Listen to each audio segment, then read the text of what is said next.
Hey peoples, how's it going? And welcome to the latest Zenith update. And welcome to the outdoors. Thought I'd do something on location as I'm usually stuck in a green screen studio.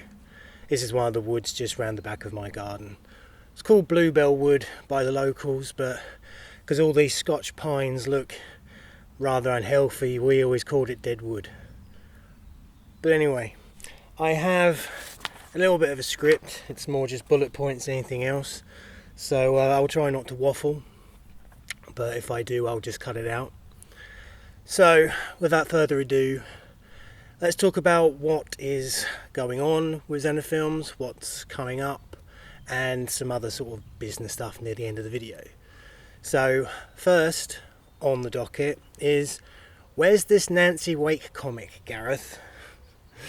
So the Nancy Wake comic is finished, has been finished for a little over 6 months, but the problem I had was finding a printer that would do a proper centerfold, because I wanted to have a pull-out centerfold poster in the middle, but every printer that I went to that I could afford would only accept individual pages. I was like, well, that's fine, I'll just chop the centerfold down the middle and there you go. But every time I went to a different printer, the comic would come back to me and the poster would be misaligned.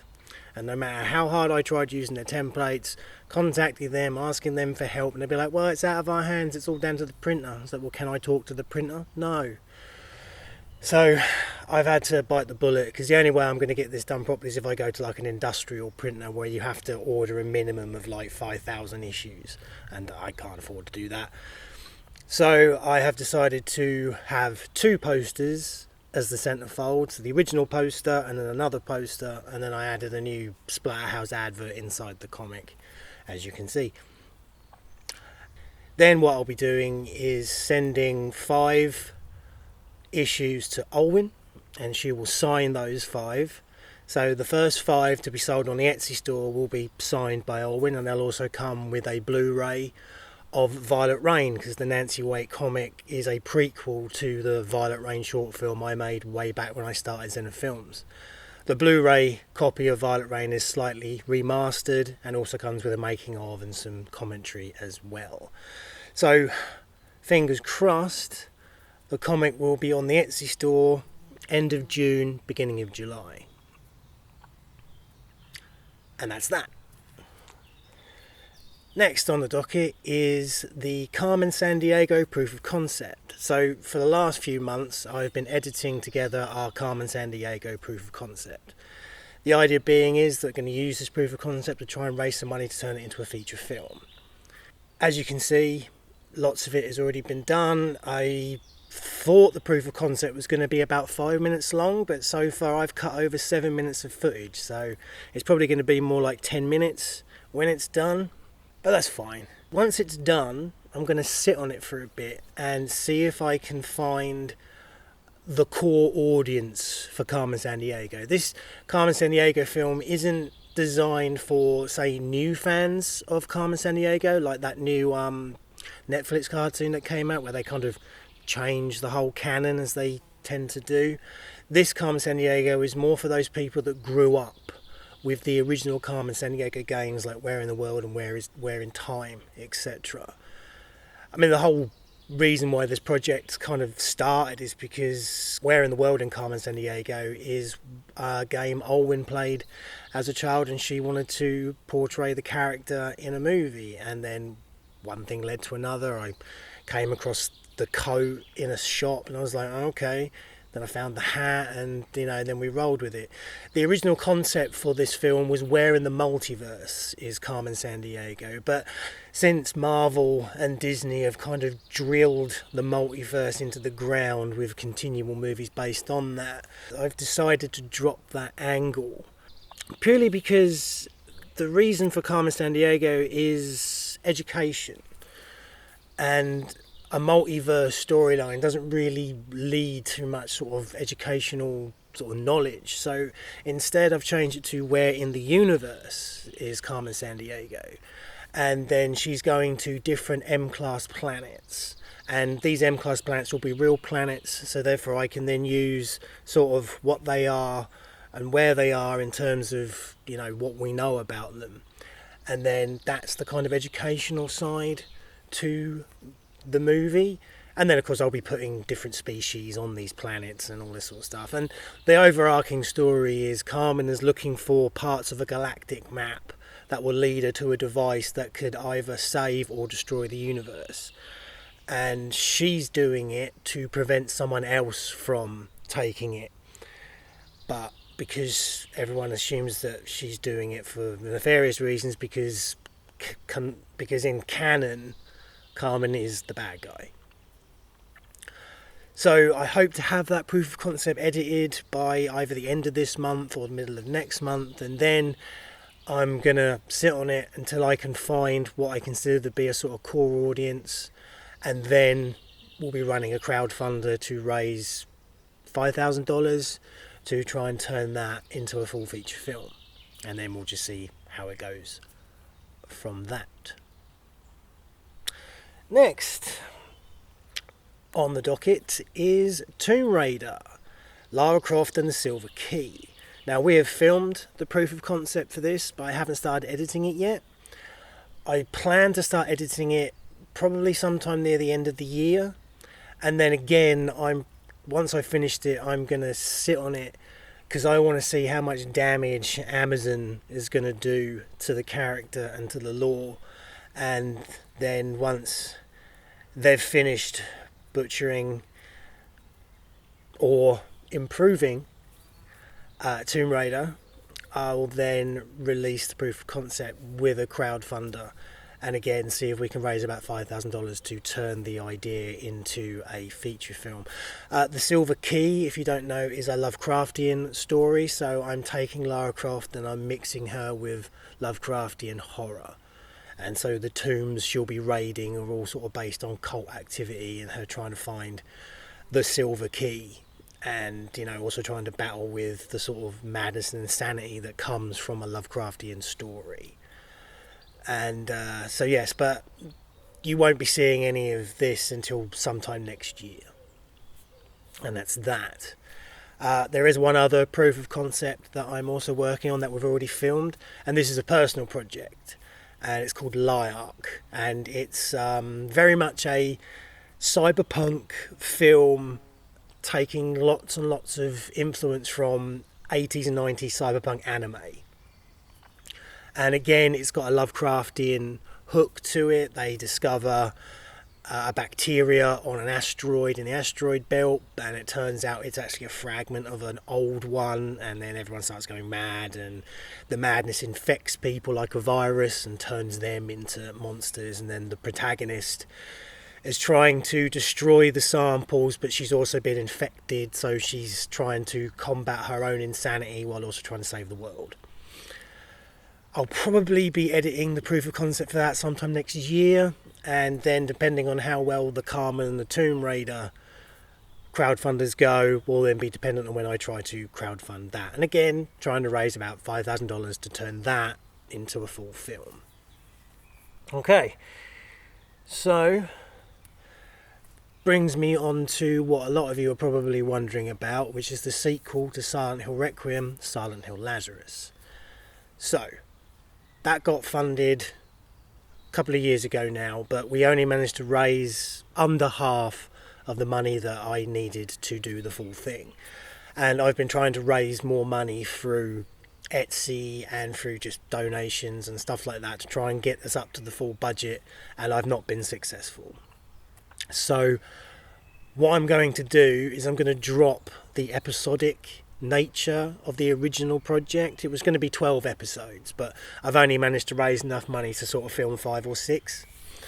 So instead, I'm thinking I'm going to turn that into a feature film rather than it being a series, and it will be sort of Silent Hill Lazarus Part 1, and then that will be a sort of 2-hour film that will be a condensed version of those first 6 episodes, probably losing some of the sort of freak of the week stuff that I wanted to do. And then I will then use that to try and raise money to make part 2, which will be the other 6, which would have been the other 6 episodes. And then you'll get basically 2 feature films out of one project. And it all follows on 16 years after Silent Hill Requiem. There's a proof of concept on the channel. I'll link it somewhere so you can have a look at that. And filming for that will begin this year, autumn time, sort of October time. And I hope to have all the filming for that done by the middle of next year. And then once the filming is all done, I'll just start cracking on with editing. Speaking of editing, there are 2 projects that are finished that are going to be feature films that I'm going to be editing in between everything else. And that's Episode, which was a short film where I made right at the start of Zenithfilms that I've now rejigged and rewrote and turned that into a larger feature film project. It's all filmed, I just need to edit it, and I'll be working on that throughout the year and next year until it is done. And that will then, fingers crossed, I will get that into some of the bigger film festivals like Raindance, Cannes and Sundance, and we'll just see how things go with that. And the other project is T.L.E, which is my cyberpunk sort of sci-fi horror feature film, and then I'll be editing that once I've finished editing Episode. And then again, as it's my film, my project, once that's done, I'll be trying the film festival circuit again with that. So, speaking of Silent Hill Lazarus and not being able to raise all the budget, that will probably link us nicely into Patreon. So, if you don't know, I run a Patreon, and it's done me very well over the years it's been running. But I'm thinking that the tiers that I have on it are too high. I'm thinking asking someone to donate $50 a month to be a patron for like the highest tier, it's asking too much, I think, these days with the current financial crisis that we're all finding ourselves in. I think I need to rejig the tiers on my Patreon to better reflect what people can afford. So I'm going to be changing the tiers from what they are to a $1 tier, a $5 tier and a $10 tier.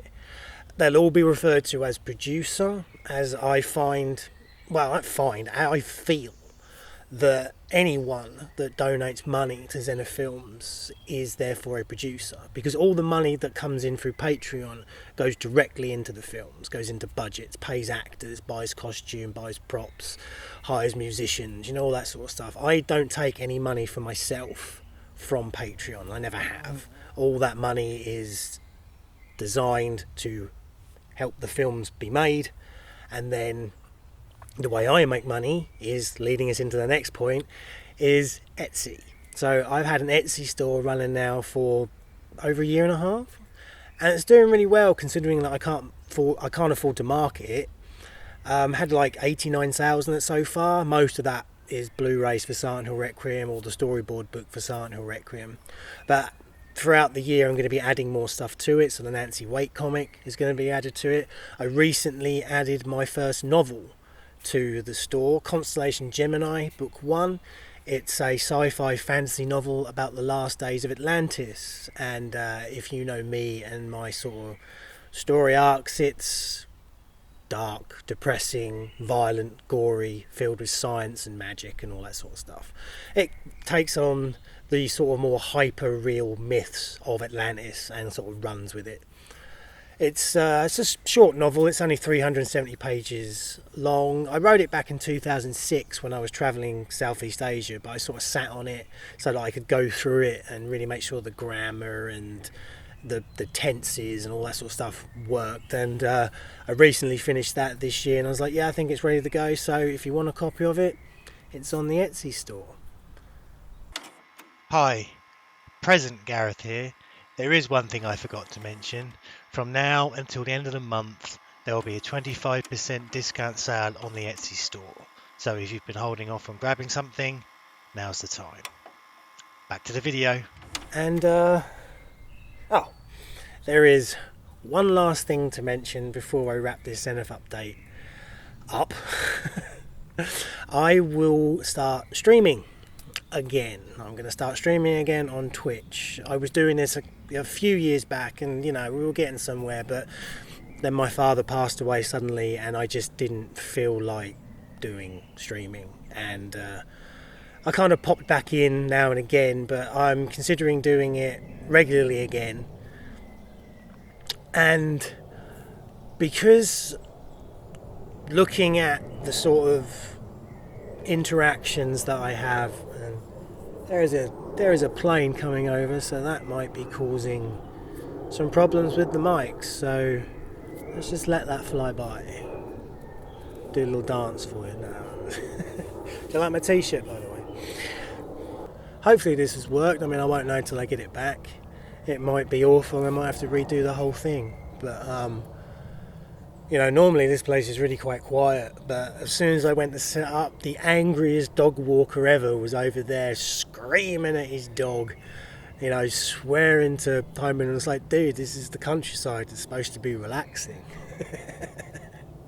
But yeah, that plane's pretty much gone. So yeah, gonna start streaming again, but because I realise that, shall we call you my fan base? It feels a little big-headed to say that, but most of you are in the US. I don't really have a great deal of followers in the UK, so for me to do streaming, I need to try and find a time that's going to work better for the US than it is for the UK.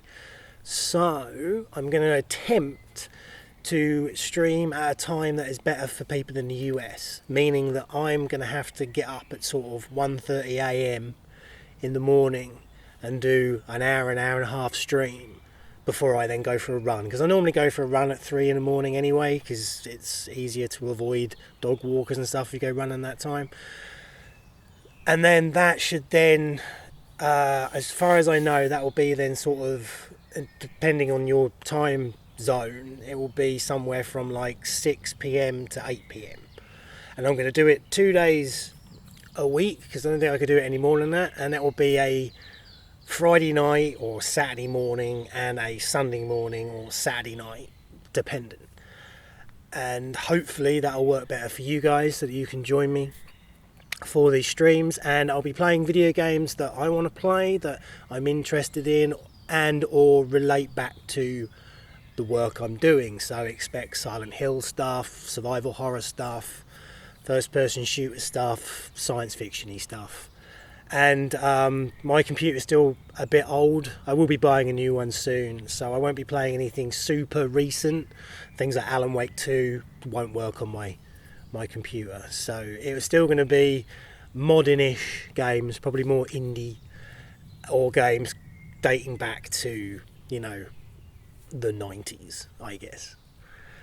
And I'm going to start that again in June. I've just bought a new headset and I'm waiting on a new webcam to turn up, and then in June I will start doing the streaming. I'll put posts on social media just to let people know when it's happening, and then we'll see how we go and see if you guys can join me for that. And that's pretty much it. One thing I did want to mention in regards to this YouTube channel, now that I'm pretty much focusing on feature films going forward, the YouTube channel is going to turn more into sort of publicity, so you're going to get sort of work in progress stuff and trailers and you know, proven concept stuff for crowdfunders. But in terms of actual finished work, you're not going to get that on this YouTube channel anymore. Jennifer Smells of Rot is pretty much the last time a full project will be available on YouTube. Reason is I'm not monetized on YouTube. I was, and then YouTube moved the goalposts, and then I wasn't, and I haven't been able to meet their requirements to become monetized again. So putting full work on this channel isn't helping me financially. So you'll get trailers, etc., but full finished works will all be available via my Etsy store on Blu-ray or digital download or stuff like that. So I'm still going to be using the channel for stuff like this, you know, so that I can connect with you guys and show you work in progress of stuff like I did with the recent Carmen Sandiego video on the channel, link probably, that just shows a sequence of stills from the upcoming proof of concept. I'm going to be doing stuff like that. So that's what the channel is going to be moving forward.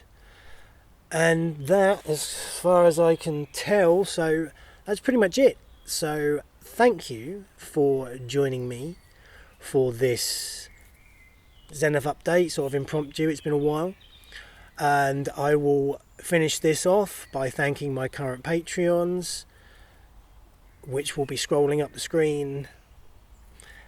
And in terms of anything else, I will hopefully catch you all in June when I start streaming again. So I hope this has found you well and safe, and as always, all the best.